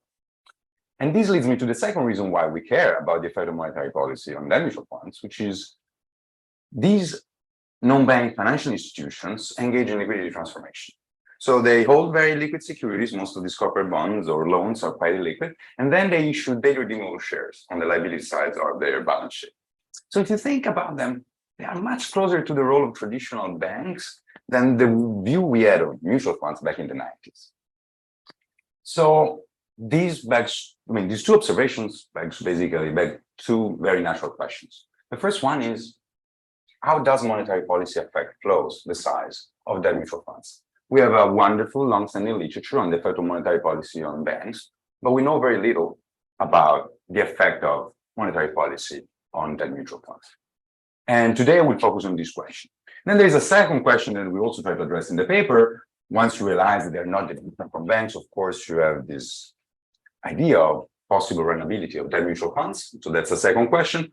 For the sake of time, today I'll skip this and I will focus on the effect of monetary policy on the size of the debt mutual fund industry.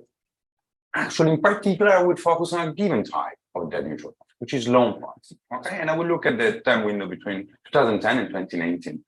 So what are bank loan mutual funds? Loan funds are open-ended mutual funds that mainly hold leveraged loans on their asset side. Okay, so why do we focus about these funds? Why do we care? Well, first of all, if you take all the types of debt mutual funds, they are the ones that have grown at the fastest rate by far. So here in this chart, on the x-axis, you have time. I'm just plotting the growth of the industry segments normalized by 2010, January 2010. The blue line is loan funds. Red line and green line, they are just other types of debt mutual funds. The red line is high yield bond funds, so they mainly hold high yield bonds. And the green line is just all corporate bond funds. So bond funds grew a lot. They doubled in size from 2010 to the end of 2019. Loan funds, the overall size of the industry has increased by more than 4 times. And not only it has increased, but its growth path is also very volatile. You have these big jumps and ups and downs. So it has been growing faster than any other mutual fund. Still, we know almost nothing about these funds. There are only, I think, a couple other papers about the topic out there in the literature. Well, exactly because of this growth, they've become the second largest participant in the leveraged lending market after CLOs, collateralized loan obligations. So the question that we try to answer in this paper is, what is the effect of monetary policy on the size of this industry, on investors' flows, on these important non-bank financial institutions that are key players in the credit market? So what do we do? What's our approach? Well, what we do, we basically delve into the institutional details of leveraged loans. And what we show is that if you want to understand how monetary policy affects loan funds, you have to understand the institutional details of leveraged loans. And there are 3 things that would be important. First of all, leveraged loans are a floating rate. So the rate on the loan will be benchmarked to a reference rate that moves in time, think LIBOR. The second thing is that all loans are renegotiable. So renegotiation is a big thing in the leveraged lending market. Not all bonds are. The third institutional detail that will matter for the transmission of monetary policy through loan funds will be the fact that these leveraged loans have a floor on their rate. So if the benchmark rate, take LIBOR, goes below the floor, then the rate will not reset. It will not change. So the floating feature will disappear. So we combine this with a fact that we all know about mutual fund investors. They chase fund performance. And in particular, there are recent papers, one by Sharon, very interesting, that shows that investors chase income stream in their mutual funds. Then we take these things, we develop hypotheses, we test these hypotheses on data. The data will be share class data, monthly and daily frequencies in the most recent version of the paper, 2010, 2019. And I have no idea how I'm doing about time, but I think it's good. All right, so results. Let me tell you the results first. So first of all, we show that there is a positive relationship between, on average, unconditionally, between monetary policy and flows in loan funds. However, when you look at monetary policy and you split between positive and negative monetary policy shocks, the effect is asymmetric. So negative policy shocks induce very significant outflows from loan funds. Positive shocks do not have any effect, any material effect on loan fund flows. Then the third fact is that the effect of monetary policy on the size of this industry is actually nonlinear as a function of the level of short-term rates in the economy. So it grows with the level of short-term rates, and if the level of rates in the economy is sufficiently low, there is practically no effect on monetary policy on the size of the industry. And as you can easily guess, all these facts are related to the institutional details that I mentioned earlier. In the last part of the paper, which is admittedly less causal and it's more of suggestive evidence, we want to show what are the impacts of these flows in loan funds on market outcomes, basically. Why do we care in terms of financial stability, if you want, if that's what you have in the back of your mind. So we show that large loan fund outflows, they are associated with very significant drops in secondary market prices in the leveraged lending market. Okay, so I'll start with the institutional background and how we develop our hypothesis. And I will tell you what's the identification challenge here and our strategy, and then I'll show you the results. Okay, so the first hypothesis is very simple. It's basically the existence of an interest rate channel transmission of monetary policy on loan fund flows. And it's based on the simple observation that these leveraged loans have a floating rate. So the rate on the loan is equal to a benchmark, LIBOR, plus a spread, which is loan specific. And these rates reset frequently on a recurrent basis of usually 30 to 90 days. So what's the effect of monetary policy shock on loan funds? It's quite trivial, actually. Take a negative policy shock, it's going to depress the LIBOR, the income stream of the fund is going to go down, and then to the extent that investors respond to fund performance, and in particular, the income stream generated by the funds, those are going to go up. So the first hypothesis is just that there is this interest rate channel of monetary policy that creates a positive relationship between policy shocks and flows in loan funds through the behavior of investors. Then, as I said, we look at the shocks and we split them between positive and negative. And why do we do that? Well, once you start thinking about this problem, you realize that monetary policy, of course, is not just about the level of rates in the economy. And in particular, monetary policy shocks convey information about the economic outlook. Think about Nakamura's stance in 2018, the information effect of monetary policy. So, and that changes the beliefs of market participants and their perception. To take a positive shock signal, what they show, and there is plenty of literature now about it, a positive monetary policy shock is signaling improvement of economic conditions.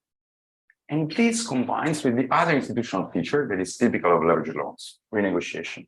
Because now the borrower, the leveraged borrower, can renegotiate the loan. And when is he going to do that? In good times. So you take a positive monetary policy shock that is signaling improving economic condition, things get better, the leveraged borrower is going to renegotiate. When he renegotiates to compress the spread on her loan. That's what she's going to do. So the loan spreads are going to go down, and the income stream, ceteris paribus, is going to go down. So what does this mean? Well, before I get there, of course, this channel is not present when you have a negative policy shock, suggesting, signaling, deteriorating economic conditions because the borrower has no incentive to renegotiate the term of the loans. So basically, for monetary policy, for positive policy shock, we have this counteracting effect of this renegotiation channel while the interest rate channel is pushing the LIBOR up and the level up, the renegotiation channel is pushing the spread down. So the effect on monetary policy is going to be weaker for positive shocks and stronger for negative shocks, because for negative shocks, you're not going to have this renegotiation effect. And finally, let's get to the third institutional detail that we leverage in our work, which is the introduction of rate floors. So rate floors, so it's a level for each loan, such that if the benchmark rate is below that level, then the rate does not reset. Okay, so that's what our rate floor is. And they were introduced back in 2008, right after 2008, the great financial crisis, as a protection of the income stream of the lender in periods of low rates. So that when rates were going down, and supposedly down for long, the rate on the loan would not reset, and this will protect the income stream of the lender. So this leads us naturally to the third hypothesis, which is the interest rate channel is going to be non-linear with the level of short-term rates in the economy.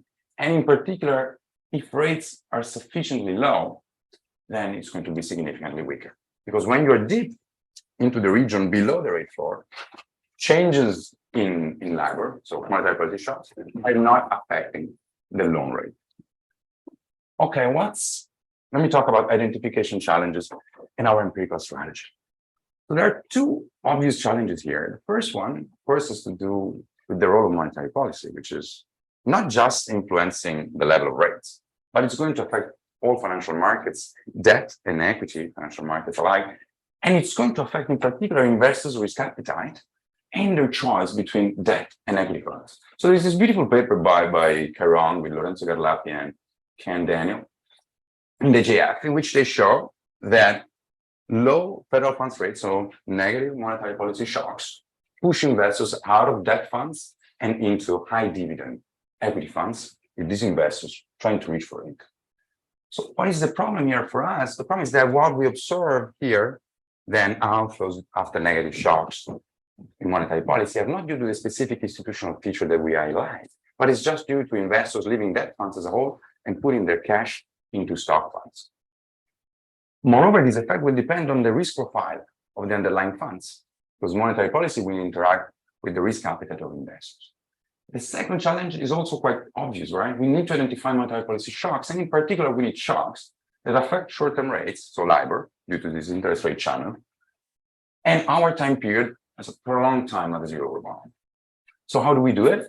Well, first of all, to solve the first problem, we take as control group high-yield bond funds, which are among all the debt mutual funds, the ones with the closest risk profile to loan funds. Okay, this is to control for the overall common effect of debt markets in response to monetary policy from debt to stock funds. To solve the second problem, we take Swanson's forward guidance surprises that allow us to identify monetary policy shocks to short-term rates, even during the period of the zero rebound. Okay, let me start with the first hypothesis, so the most natural one, the interest rate channel via the floating rate feature. So what do we do? So the hypothesis is that there's going to be, on average, unconditionally on the sign of the policy shock, a positive effect, a positive relationship between monetary policy and fund flows. So this is a panel of share class data, monthly frequency for now. On the left-hand side, you have net flows, and now the object of interest here is the interaction term between the monetary policy shock and a dummy for share classes that belong to loan funds. What we expect is that beta to be positive. Okay, so there is this effect on loan funds that commoves on average on flows in loan funds that commove on average with monetary policy. And in fact, we obtain a positive effect, which is roughly equal to 1. And it's telling us for a unit of policy shock in the Swanson's factor, loan funds experience inflows, additional inflows relative to the control group by 1 percentage point. This is robust to several control exercises. So we interact the VIX with the dummy for loan funds to allow for a differential effect of market volatility on investor flows across different fund types. We will control for liquidity in the fund portfolio in forms of cash, average credit rating to control for credit risk. We use all corporate bond funds as a control group. It doesn't matter. We control for plus fund performance in a linear and nonlinear way. The result is always there. So there seems to be, on average, this positive relationship between monetary policy shocks and loan fund flows. Now, how am I doing with time? 5 minutes. 5 minutes. Okay, I think I have that. So the Let's now move to the other hypothesis about the asymmetric effect of monetary policy shocks. So as I said, we have this idea that the interest rate channel will be dampened by the renegotiation channel when we have positive monetary policy shocks, basically due to the information effect of monetary policy. So let me show you some graphical evidence for this. So here on the left-hand side, I have a period from February to September 2012, which is a period characterized by consecutive positive forward guidance surprises according to the Swanson's factor. The red line is cumulative flows in high-yield bond funds, the blue is for loan funds, and the green is for other bond funds. So as you can see, they are all moving up, but there is no differential behavior of loan funds relative to the control group. When instead I take the period between September 2018 and June 2019, which is characterized by consecutive negative monetary policy shocks, then you see the loan funds experience massive outflows relative to high-yield bond funds and other bond funds that remain, whose flows remain practically flat. Of course, this is just 2 episodes, so let's do it a bit more properly with a proper regression analysis. We take the same thing that we did before, and now we split between positive monetary policy surprises and negative monetary policy surprises. So our idea is that for positive monetary policy shocks, you will have these 2 channels at work, the interest rate channel that pushes the LIBOR up, but the renegotiation channel that pushes the spread on the loan down. So the effect on loan fund flows is more ambiguous. For negative policy shocks, instead, you only have the interest rate channel pushing the LIBOR down. And that's exactly what we get. We get that after a negative policy shocks, fund flows in loan funds decrease significantly relative to the control group. Yeah, 1 unit shock in the Swanson forward guidance factor pushes flows down by roughly 2 percentage points within the same month, okay, relative to high-yield bond funds. When you instead look at positive policy shocks, you don't observe anything. The effect is not statistically significant, and these results, I forgot to mention, do not change if you also look at the next month plot. Of course, this is robust to exactly the same control exercise that we did before. We allow for the interaction of market volatility with the fund type, and we control for portfolio liquidity, portfolio credit risk, and then we also change the control group. They are robust and they don't change. Now, let me now show you the evidence for the third hypothesis, which is the one about the nonlinear effect due to the rate floors. So again, the idea was that these loans have a specification that says if the LIBOR goes below a given floor, then the rate will not adjust, will not reset. So what we expect is that this interest rate channel of monetary policy on loan fund flows would be weaker if the LIBOR is sufficiently low. All right. So we take our previous regression specification and we run it on 2 samples. So we split the sample in a period in which LIBOR was below 1.5%, which is a typical floor for leveraged loans, and a sample in which LIBOR was above. And then we compare the 2 coefficients. And what we obtain is exactly what our hypothesis predicted. When the LIBOR is sufficiently low, the interest rate channel is much weaker, and the effect of monetary policy surprises on loan fund flows is much lower. As soon as the LIBOR goes above the threshold, the effect becomes 3 times as large. So a 1 unit shock in the forward guidance surprise would push monthly flows in loan funds up if it is positive by 2 percentage points. So this is unconditional. The difference between the 2 coefficients is statistically significant. And again, it doesn't matter whether you use 1.5, which may seem arbitrary as a threshold, or if you use the ZLB. We rerun it with the ZLB, and the result is always the same.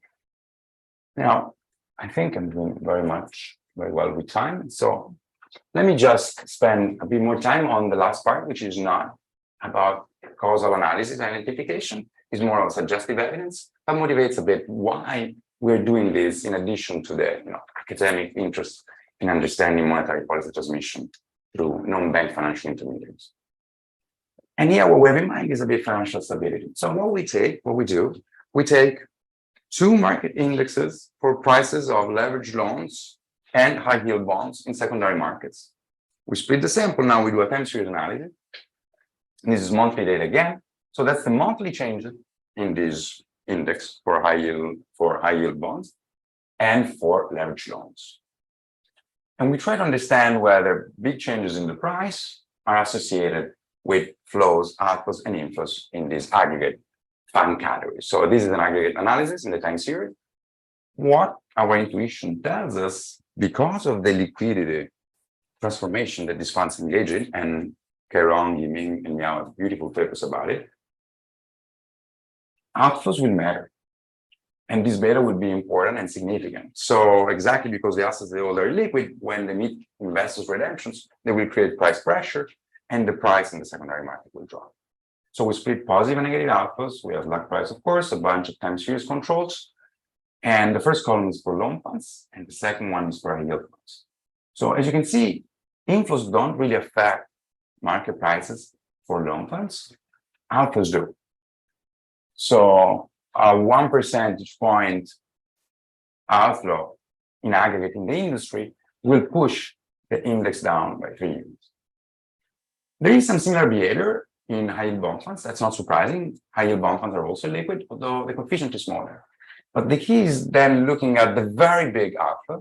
So what we do, we take the bottom decile in the cross in the sample, in the time series distribution of monthly flows within the two categories. And we basically look at the effect, the additional effect of those flows on market prices.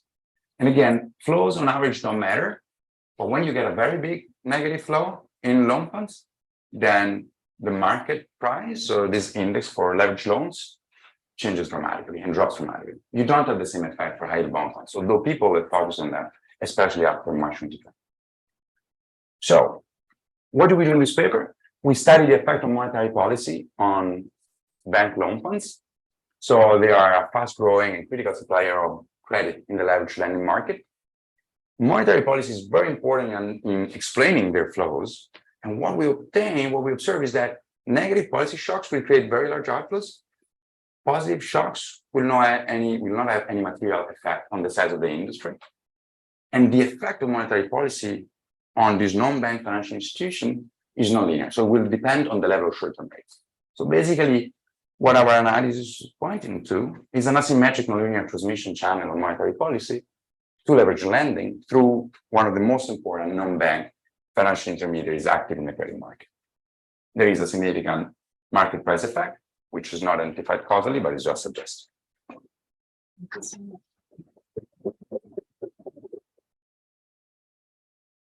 Yeah, absolutely. I want to keep it so. Yeah, you can keep it, but that's fine. Okay, thank you for having me discussing this really nice paper.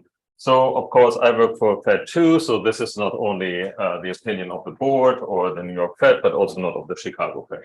All right, so we just saw like the very nice summary, very good presentation of what's going on. So we are interested in what happens to fund flows of loan mutual funds when monetary policy moves. And then there's some procyclicality here. And there is evidence that the level of interest rate matters as well, which is related to, I think, mostly to the LIBOR rate that you usually have to pay about 1.5, 1.2 anyway. So I just want to level set here the market, because the paper talks a lot about the growth of these loan mutual funds, but yes, they are the second largest lender, but the largest ones are CLOs, which have like almost 2/3 of the market. So they are the actual big fish here in this game, right? So yes, they have been growing fast, but so you in the paper have this 10% number. Now, I also want to point out there's at least another 10% other mutual funds or wealth management funds that have also a lot of these, right? So the fun fact is in the Fed, we can actually see who holds a lot of leveraged loans, and they have names like high yield or high income. And then it's something that suggests it's a large bank's wealth management arm that actually buys that stuff. So these loans are fairly liquid. It takes you almost 2 weeks to sell them. So that's the critical part, right? This is where the liquidity transformation comes in. It's not so easy to sell. And I've written papers where we show that if institutions have to sell these loans, you actually get significant price discounts. So that's definitely true. So there is a concern for financial stability. And a lot of course, will depend if you just look at these two players, what each of these players are doing and when they get hit at the same time. Like that's kind of the real threat to the market here. So I only want to talk about pictures, actually. I'm not talking about regression. So, okay. So, so the first thing we want to observe is most of the sample is at the zero lower bound. This is why this issue of the LIBOR cap comes in, because the LIBOR actually doesn't go above 1.5 before this period at all. It actually stays low. And that matters because, I mean, in some sense, like the authors use this Swanson forward guidance shock, and that forward guidance shock goes to like 200 basis points. So I was actually wondering why there is no regression that you run the actual IV, meaning you instrument the LIBOR with the Swanson shock and see what you're getting, because that can't possibly work in the first part of the sample because the LIBOR is flat at a couple of basis points, right? So that can't work. So there's also interesting things to say about this period. So let's dive in and understand what has been going on during these periods. So my main comment is really on this, like I had some trouble understanding why we use these forward guidance shocks to start with, because in the end, you pay LIBOR plus X as a company, right? And so, okay, the forward guidance tells us, hey, at some point in time when unemployment drops below, what was it, 6.5%, and then it was 5%, and then it was, well, we are still not sure what percentage it actually is because inflation isn't moving. So this keeps accumulating over time, and yet the federal funds rate, and therefore the LIBOR hadn't even moved yet. So I'm not entirely sure why in the first part of the sample, we look at this forward guidance shock. Now, to be clear, actually, no, it's coming later, sorry. Okay, I will get back to this point. Because in the first part of the sample, this almost looks like a spurious correlation to me. I guess you get somewhat to this point when you split the sample into LIBOR above and below 1.5%. But I find this honestly somewhat confusing because I want to know why investors would respond to the forward guidance shock and not to the actual what's going on in the LIBOR in itself. Now, the other thing is, if this is all true, then the forward guidance actually also should matter for the loan volumes and the spreads in the primary market as well. So I would like to see that the forward guidance shocks actually affect the markets more broadly. Because if you get these large inflows into the loan funds, meaning you have more demand for the loans, that should narrow spreads, that should make it easier to issue. And so I also want to see some stuff on the primary market to see that this really spills over. Okay, so here we start here, right? End of financial crisis. What you have a lot of firm demand, but the spreads are really big, right? So in this part of the sample, people think this is a really good opportunity to invest because you still make a lot of yield. So I think there's a lot which accounts for this part. But then this happens, right? This is why I said, like, I'm confused. If you just look at the cumulative surprises, it goes up to like 200 basis points at a period when the LIBOR stays at 0. And it will stay at 0 for another 3 years. So I'm not sure this is the best picture that you want to show, to be quite honest. The second question I actually have about this picture, which is the end of the last tightening cycle. You can see that the flows actually start way before the monetary policy shock moves. And so that got me thinking that there is this paper by Santos, Spada, and Schmitz that looks at these excess loan spreads. And they basically say, well, we can predict recession. So in other words, we can predict monetary policy to some extent as well. So the question for me is more whether here actually the loan fund is going to predict the monetary policy instead the other way around. Okay, so now the other question is, do they matter? Now, I actually got a version of the paper where I didn't really see this price regression. So yeah, I didn't see it. I said I didn't see it. I'm not saying it's not there.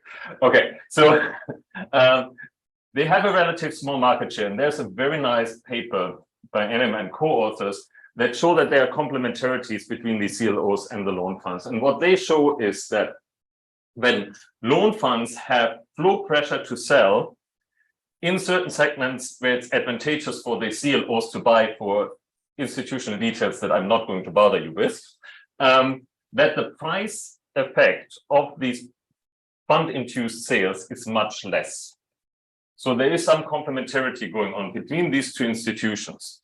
And the question is, and this goes now to your paper, is a little bit like, I think you have to look a little bit on the interplay here, what's going on between these institutions to fully understand what is going on.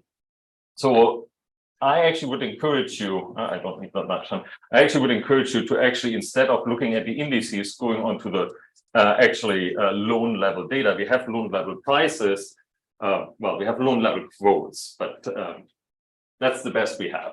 Okay, and explore this a little bit more and look at what they're actually selling and whether you see the price impact there, or whether what you pick up is actually more related to an overall market sentiment. And that can't be right. There's one missing. Okay. Oh, sorry. I'm really not good with this thing. Here, this is actually what I wanted to show you. The reason why I say this is actually this period here, where you have these huge outflows, is actually related to first the oil price collapse. Some of you may remember this when oil was really cheap and we paid $20 for a barrel. That was great times. So what also happened is that oil stayed low because China suddenly slowed down. Everybody was concerned. Suddenly, this high-risk segment in the market also had the second problem, that the primary market shut down. Because a huge deal, 6 billion bailout of leveraged buyout of Veritas failed. It was actually constructed by a Goldman banker, and the whole market suddenly was up on arms and didn't know what's going on. So for roughly 4 months, you couldn't issue a leveraged loan for your life of it, even if you wanted to. And there's a lot of things going on in that market around that time. There's also a paper by Kundo that shows that CLOs were engaged in fire sale-like dynamics at the time. So there's something bigger in the market segment going on that drove down prices. Here you see like the triple C spread, but I mean, this goes to 20 to 22%. Like this was really a stressed time for the market. And again, you're still at the CO lower bound. So how does that matter? Can you exploit it in your flow pressure? And then this is why I think you really need to look at the loan level data to fully figure out what has been going on here. And then I think we can learn a little bit more how critical or how impactful these loan sales are potentially for financial stability. Okay, I think that's actually all I had. I think it's a really interesting paper. As you've heard, I have questions, lots of them, but I think really telling us more about what also happens in the primary market, right? So financial stability is one issue, but we do also care how it affects the real economy. And I would very much like to see a little bit more on that in the next version. But thank you. Let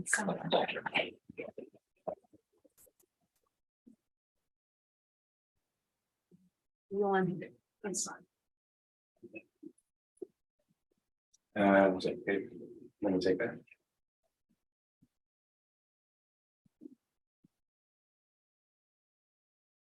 So thanks a lot, Ralf. This is great. And actually, I'm very happy that you made a few of these points. Let me start from the last one in backward order. So yeah, there are many things that affect the leverage lending market. Monetary policy is certainly not the only one. To the extent the Swanson forward guidance surprise and the Swanson factor are actual surprises, then they should be orthogonal to the oil price crisis. Now, for what concerns CLO, that's a great point also. We wanted to keep them separate, so we didn't want to mix them. So we just wanted to understand the effect of monetary policy on the size of these non-bank financial intermediaries. I'm not sure whether we convince my co-authors to look at CLOs, but it's a good point. I don't think that they belong to the same paper, given the cut that we want to give to the paper here. It would make the paper a bit too long, in my opinion, but we'll certainly look at it. Now, the primary market, that's also great. I've been going back and forth with Joao about it, and he didn't want to go there, so I tried to make another push. He doesn't really trust those data much. So he's a bit concerned about that. I will try again, but I'm not sure whether we'll succeed. I'll let you know. The thing in LIBOR, So I will try, but he's the in-house expert, so I have to convince him first. Last but not least, LIBOR and the Swanson surprises or any monetary policy shock at the zero were bound. That's kind of true for everything, no? That has to do with monetary policy rates and zero were bound. If it doesn't move, it doesn't move.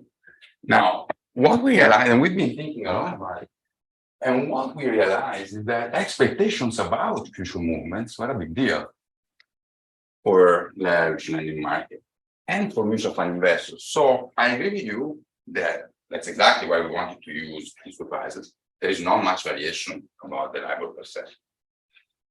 But that doesn't mean that investors were not expecting future paths or future changes in the rate. So I think there were a couple of articles about it. Actually, I should probably bring them up and put them in the paper. They were talking specifically about leveraged lending market and loan funds and investors going out of loan funds because I remember when it was, they were expecting an increase in rates. They didn't happen. They didn't materialize. It was something 2013 probably. So I agree with you, and this is why it's complicated. But we wanted to capture something that talked also about the short-term expectations of investors about the level of rates that would determine whether to allocate their cash. And it's true that this is partly related, if you think about it, about the third channel. But then when you think about the level of LIBOR, it matters a lot if you're just below the threshold. So maybe that's something we should do.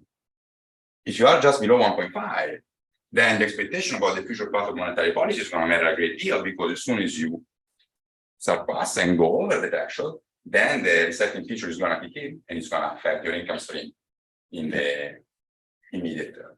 So I think I kind of covered all. And yes, again, going back to CLO, I know that's 67% of the market and they're big. I didn't know the paper by James, I think Emil James and other people. So yeah, we will look it up.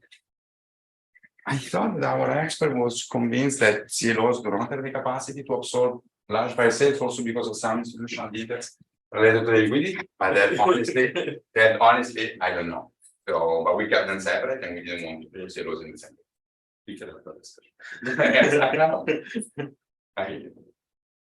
Thanks so much. Questions from the audience? It's really interesting. One thing I'd be curious to see is in the regressions where you always have the control of the high yield. It seems like monetary policy would have a huge effect on their flows, and so it'd be very nice if you could just split how much is actually flowing into and out of the loan fund versus the denominator moving, especially if those are less liquid and they're more likely to stay at zero. We did it in a very basic way. So at one point we take our baseline and we remove time fixed effects, and we basically look at the effect in both. And in terms of magnitude, what we observe is that the magnitude of the effect on loan funds is significantly larger.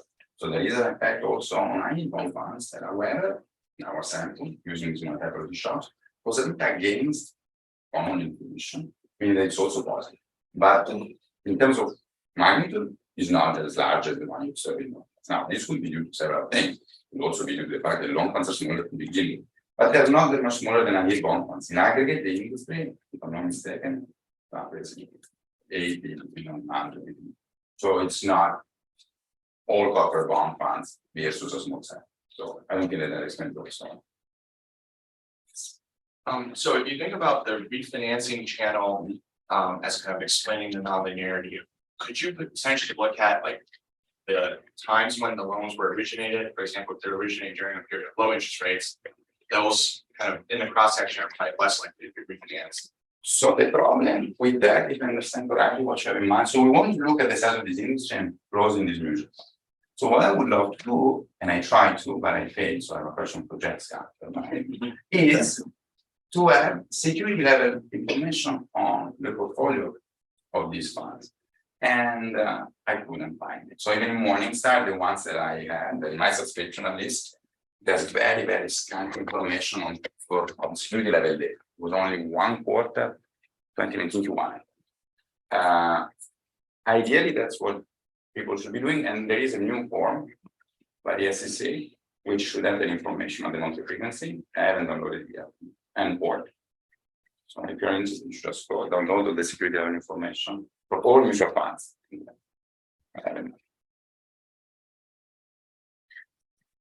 Thank you again.